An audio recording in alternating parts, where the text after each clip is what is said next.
Hey Groovers, this is Tim just letting you know that Kurt and I launched a new podcast called Weekly Grooves. It's different from behavioral grooves in that we rely on articles we find interesting in the news that week, rather than focusing on important researchers or applied behavioral scientists, and we discuss those articles through a behavioral lens. Where Behavioral Grooves is a long-form interview, Weekly Grooves is almost always under 15 minutes, and there are no interviews. That means you're stuck with just Kurt and me, and you can take that with however many grains of salt necessary. What you're going to hear in this episode is an unedited Weekly Grooves podcast on why we're not likely to have vivid memories from our days during the pandemic. So if you like it, please subscribe to this free Weekly Grooves podcast from any of your favorite podcasting services. You can find Weekly Grooves on Apple, iTunes, Spotify, and tons of other platforms. We hope you enjoy it, and thanks for listening.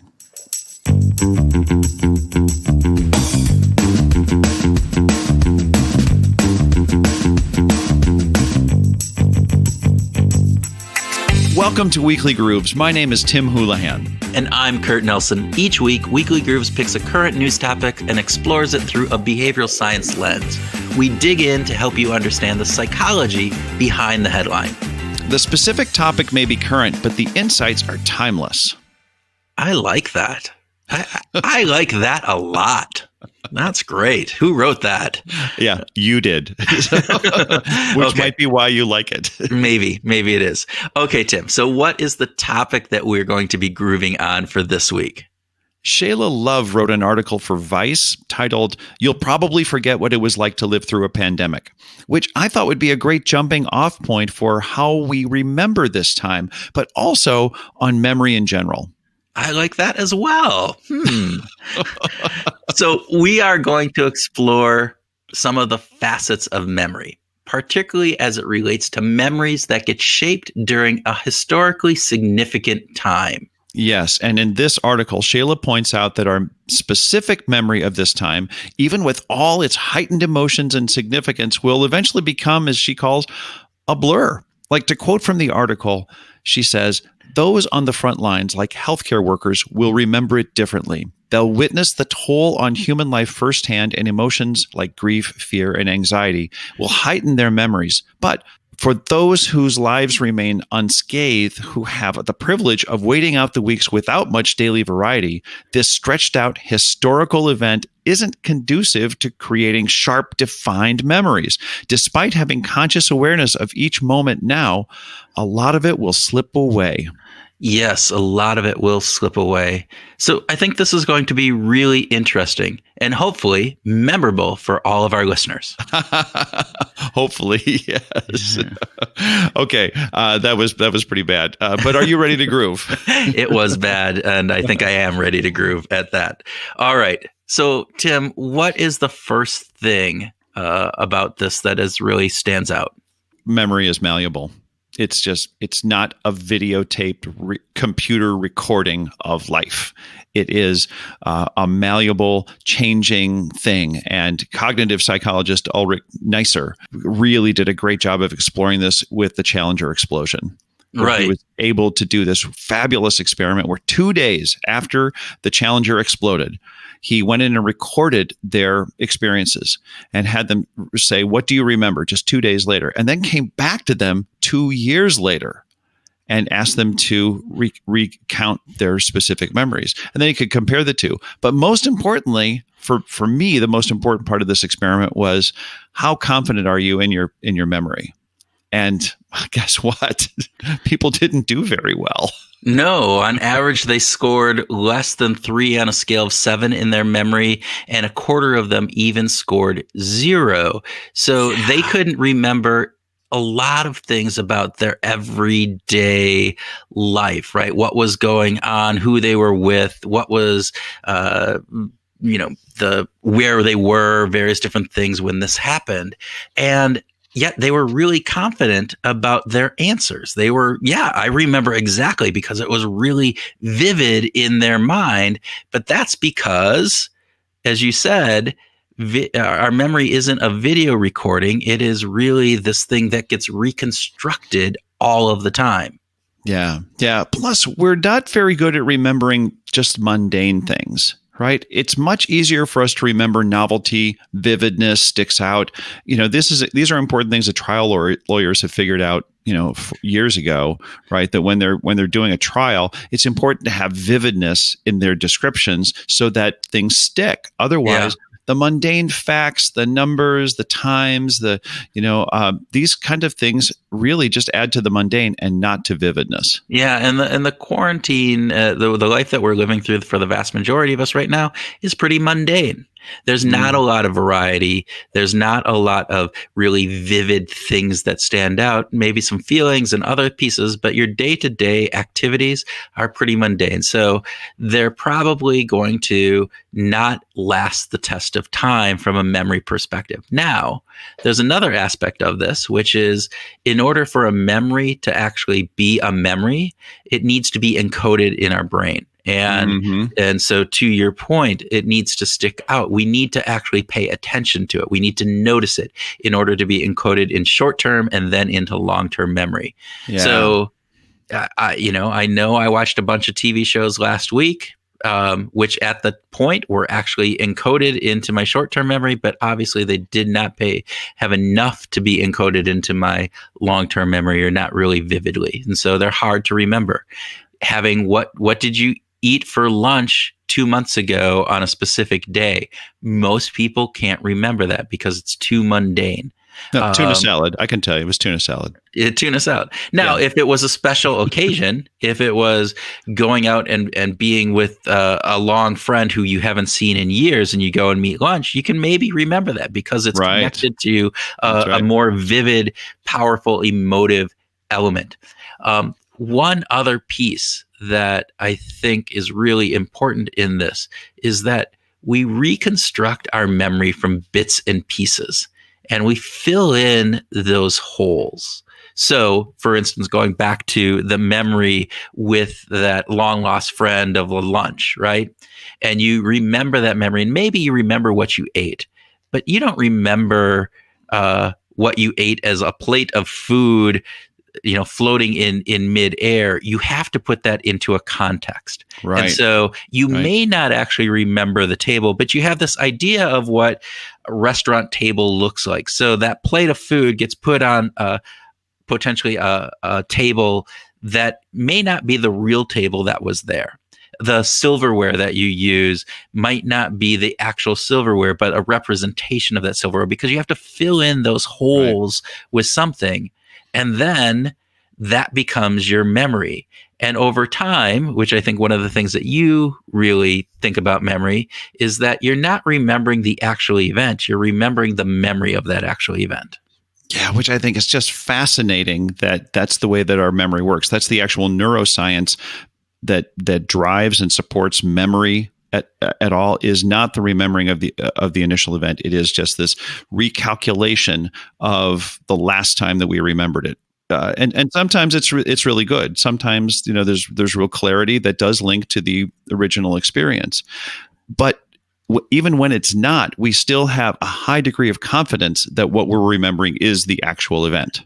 Yeah. And again, remember when I talked about, we remember bits and pieces and then we fill in. And so if you're remembering a memory and maybe you filled in a piece around the table in that example I used before, maybe when you remember that memory, what you're actually remembering now is the table. Right. And so the table is the part that is the bit and piece that you remember, and now you're starting to fill in other aspects of it. And so that's how memories are malleable. And this gets really highlighted with this idea of implanting false memories or beliefs into people. And there's some really cool research on that. And it's easier to do than most people think. So Julie Shaw, researcher and psychologist, and they published a study on false memories back in 2015. And they reported that about 70% of the volunteers that they had could be made to recall false memories of having committed a crime as preteens. Now, they got these people's parents to work with them, but still, you can implant some false memories by just having the way that you talk about memory and different pieces of it. So we know that memory is very, very malleable so much that we can actually get ourselves or other people to think that they committed a crime when in fact they have not. Right. Right. Another important thing that we should talk about is how the power of emotions shape what we remember. Yeah, and I think that's a big piece from this article as well as others, right? Powerful emotions, I'm quoting from the article, powerful emotions, both happy and sad, influence whether we remember something or not.